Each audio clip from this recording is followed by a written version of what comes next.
Last year, around the same time, I did a course on uncertainties and how we engage with them, how we manage them, so on and so forth.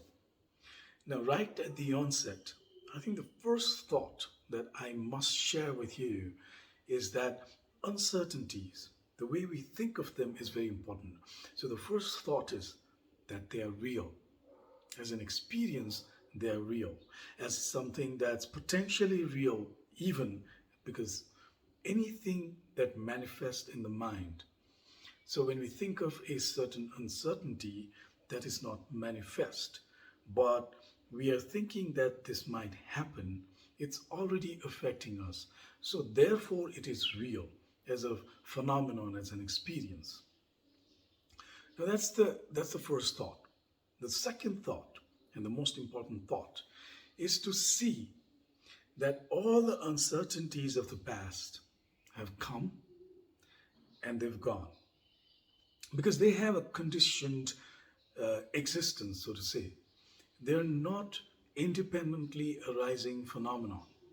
There are a lot of variables, a lot of conditions that make them arise and make them feel real. But anything that is conditioned, which is the entire world, anything that's interdependently arising, not independent, but interdependently arising, have a way to also go away. So that's the first thought. But when we are stressed, when we have a certain uncertainty on our face, and we are struggling, then in that busyness of the mind, we may not be able to go to a certain thought like that, which is a truth. Everything being impermanent and fleeting is a truth, because this experience feels real. And then we get busy with that experience. The mind engages a lot. There's too much of thought processing going on, and also stress.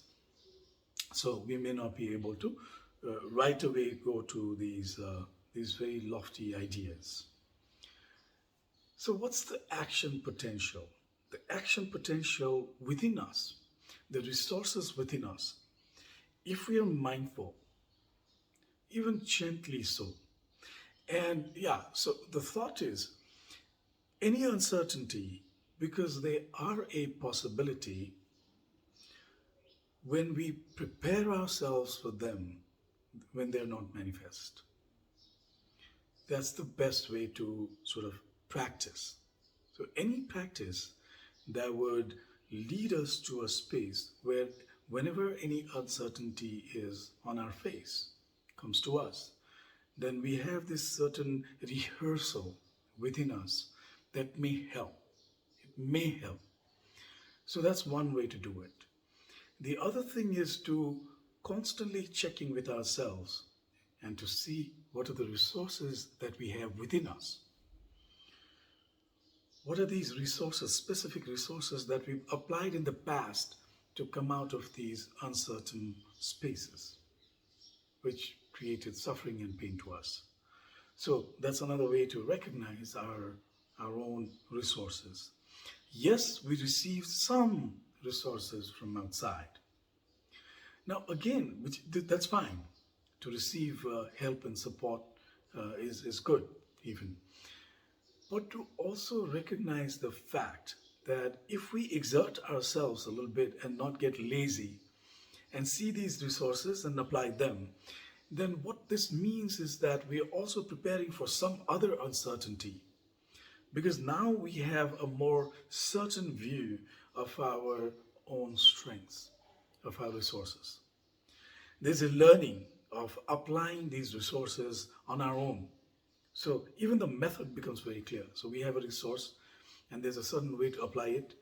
And that is again a very strong rehearsal for any other life situation in the future. So that's the most powerful thing about utilizing our own resources.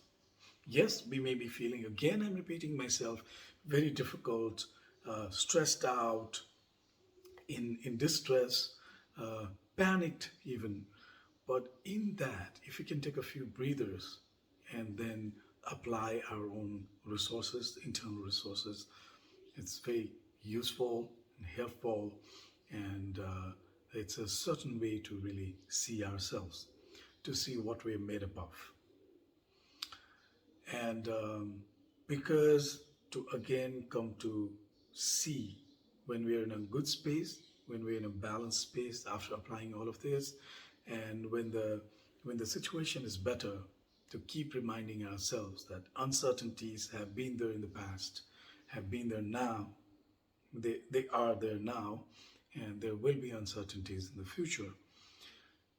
Taking that as truth and also seeing that they're impermanent and fleeting, because truth is the most powerful resource. Thank you.